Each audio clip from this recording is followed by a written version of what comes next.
like doing. In order to go on living, that is to go on doing things you don't like doing.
¿Con que le has dicho al sheriff que te ibas andando a Nebraska?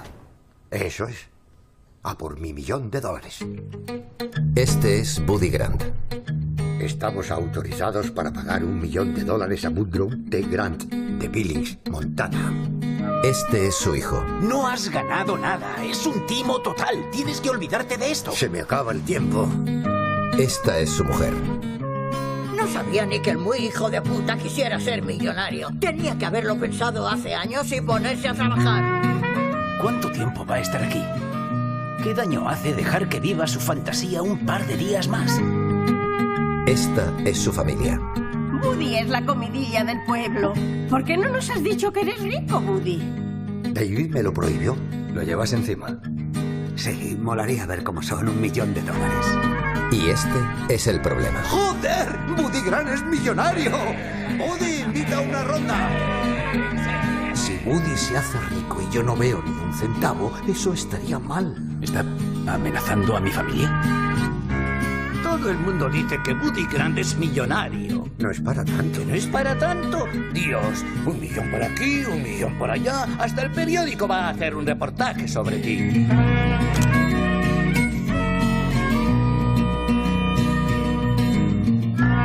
Sinceramente, ¿vale? Woody no ha ganado nada. ¡Eres un puto mentiroso! ¡Vamos a ver! Venga, tómate una cerveza con tu viejo. Sé más hombre.